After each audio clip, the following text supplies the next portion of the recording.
The moment does not arrive with thunder or prophecy. It slips in quietly, between heartbeats, during a battle that should have been routine for Goku. The air around him feels different. Not heavier, not hostile, just vast. Divine Ki moves unlike anything he has ever sensed before. It doesn't roar, it doesn't flare, it exists calmly, infinitely, like an ocean that refuses to notice the waves crashing against it. And yet, as Goku clashes fists with a godly opponent, something impossible happens. For the first time, his mortal ki doesn't recoil from that presence. Instead, it leans toward it. In that exact second, Goku feels a vibration deep in his core, an unfamiliar harmony. His muscles scream from exhaustion, his breath is ragged, but his awareness sharpens beyond instinct. He notices the gap between energies is not a wall, it's a frequency. Divine Ki isn't stronger because it's unreachable, it's stronger because it's refined.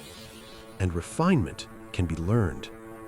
A flashback tears through his mind. King Kai's training, the calm focus of Ultra Instinct's early whispers, the serene pressure of Super Saiyan God. Every lesson he ever received wasn't about power. It was about control, about letting energy flow instead of forcing it to explode. The realization hits him mid-motion. What if mortal ki doesn't need to be replaced? What if it can be woven? For a fraction of a second, Goku stops pushing. He stops fighting the divine pressure pressing against him. He lets his breathing slow, lets his heartbeat settle, lets his spirit open instead of harden. His aura flickers, not red, not blue, but something unstable, searching. The gods watching feel it instantly. This isn't imitation.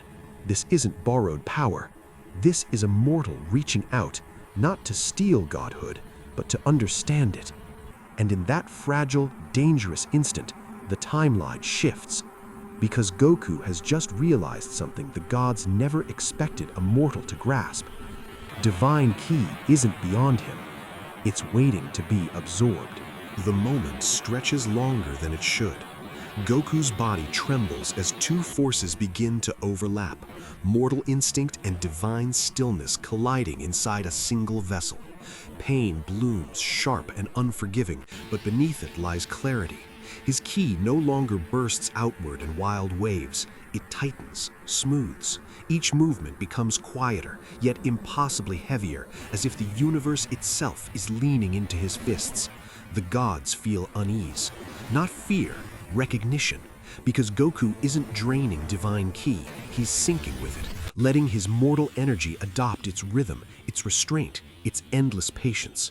His aura stabilizes, no longer screaming for dominance. It breathes, and with every breath, the boundary between God and mortal thins. In that second, Goku understands the future. Every battle he will ever fight, against gods, angels, tyrants, timelines, will no longer be about chasing power above him. It will be about refining what already exists within him. A path opens where transformations are not limits, but stages, where godhood is not a ceiling, but a language he can now speak fluently. The opponent retreats, shaken, sensing what has changed but unable to name it. Goku smiles, not out of confidence, but curiosity. Because he knows now, as long as he keeps growing, keeps refining, keeps listening, there will never be a final form, only deeper harmony. And from this exact second forward, the gods are no longer watching a mortal struggle to reach them. They are watching a future where they must struggle to keep up.